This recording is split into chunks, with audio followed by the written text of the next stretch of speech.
Welcome to this new video where I invite you to try out the new Fast Furious game. A new game from the franchise was released this year in 2025. And it's true that the least we can say is that its release was quite discreet.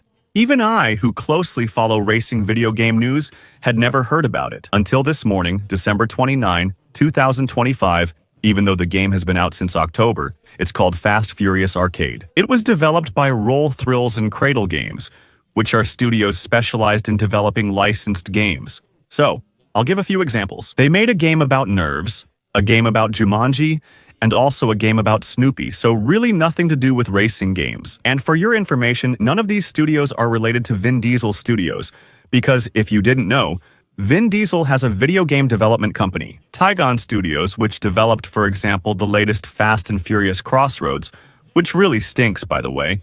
But also other games like Willman or Riddle. Isn't that bad? So, this Fast and Furious Arcade is the console port of a game that existed on mobile, but it's a port, let's say, a lighter version. Because, for example, when it comes to multiplayer, the mobile version supports up to 8 players, but the PlayStation 5 version only allows 2. We'll click solo in split screen. Whoa, so... Okay, I feel like this is going to be incredible. Apparently, there's no career mode. Just quick play with more environments. Oh, the Swiss Alps. This doesn't look like them at all. But maybe we should start with an easy track. Let's start with Hong Kong. You know, the one we're used to seeing in Test Drive. Well, that's actually not so bad. At least the cars are licensed. That means, well, we have Fords, we have Dawn, we have Chevrolets. With the real brands and real models, cars that are customized and still have slightly different stats. So, traction is handling, acceleration is acceleration, and speed is just speed.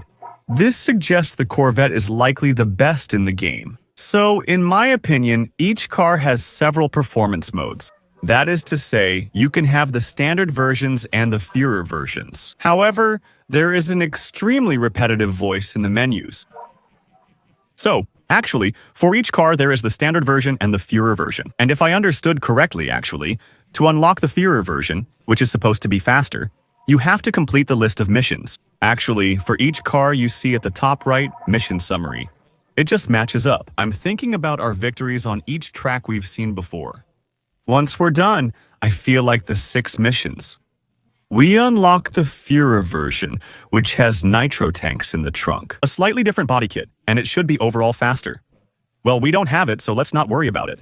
To the runway and grab the push. Oh, wow. Oh, how cheap does that look? Oh, wow. Oh, wow. I haven't played the versions. Oh, okay, that's an abomination. I've never played the mobile versions of the game. There's still a V8 sound, though, right? But we're not joking around. Oh, man. The driving, guys. I swear with the controller. So please don't ask me in the comments if it's playable with a steering wheel, okay? I think you already know the answer, but the controller is unmanageable. Actually, it's way too sensitive. It's not going to be a walk in the park. At first, I wanted to complete the 10 races with that car to see how it would go. The Führer mode. So it's Cross who uses the nitro. You know what that reminds me of? Oh wow, that reminds me. No, this is intense. That reminds me of an Avalex game. I really feel like I'm back in the 2000s when Avalex was active from time to time. By taking licensed games or games that looked a bit similar and offering games made on a really small budget. There was a bit of an explosion effect there, right? I think the dam broke or something like that. Okay, so I have Nitro. It's actually pretty awful to play, so I prefer arcade games. For example, I've made some videos on Asphalt, Need for Speed, and similar games. I don't have a problem playing that kind of game. I think it can be fun. It just depends on whether it's well made or not. And here, the problem is that everything is kind of terrible and everything feels really cheap. Driving is very light. You can take every turn without braking. And then the AI is terrible, actually. I don't know if it's intentional. I can't figure out if the AIs are always crashing into me. Because they're supposed to be my enemies and they want to block me. They want to stop me from reaching my goal first. I can't tell if that's it or if... Overall, they're just bugged that they run into me.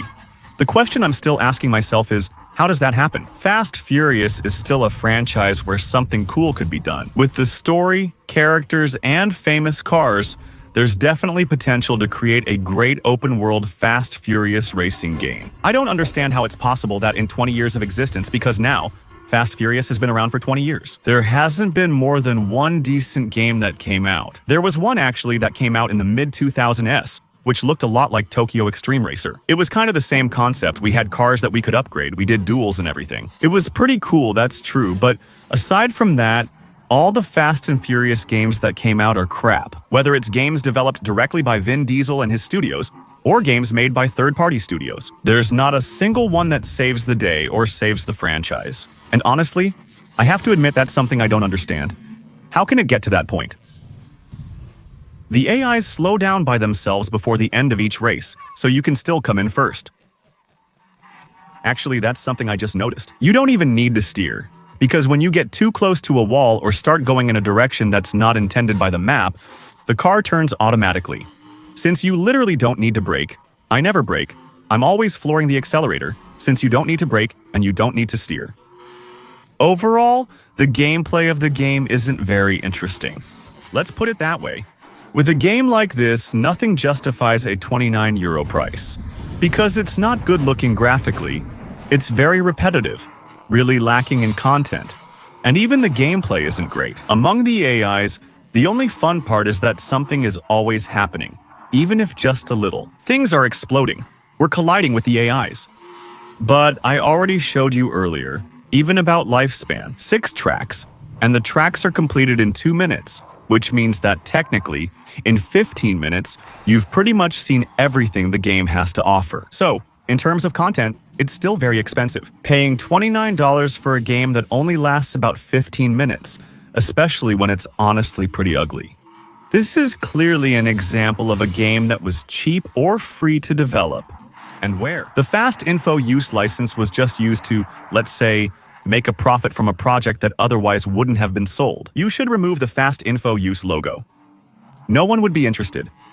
For €29, it's just not possible. I usually don't mind testing Steam games with little to do or some physics, but they're not great and lack content. But because on Steam, a game like that, honestly, you'd pay, let's say, between €1 and €2. Here, it's different. $29 is a lot. You could get Asto chords at Evo on Instant Gaming for that. You see what I mean? There are a million better ways to spend your money than buying this game. Come on, guys, we just finished the game live. It took me 16 minutes.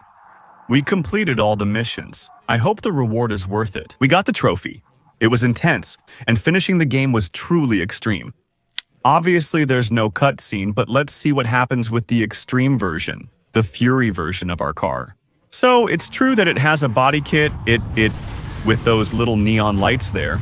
Performance-wise, it's the same. Maybe slightly more manageable, I'm not sure. We might have 5 km more top speed, but overall, it's basically the same crap. So, yeah, it handles better, that's true. Let's just say it right away, it's obvious. There you go. So, anyway, overall, you get it, just move on. Don't get fooled by the name. Fast Furious, that's exactly what this kind of game expects. That's it. They expect it. Because there are lots of kids at Christmas who fall for it and buy a Fast Furious game and then end up really disappointed. So yeah, don't buy it, save your $29. Still, feel free to leave a like on this video for the algorithm, so I can use this video's views to recoup my investment in this game and test it for you. Please subscribe for future videos. Remember, my Instant Gaming link is below the video, where you can get better games for less. And of course, feel free to follow me on Twitch for the next live streams and to use Prime to support the channel, which is also free. See you soon for a new video. Bye.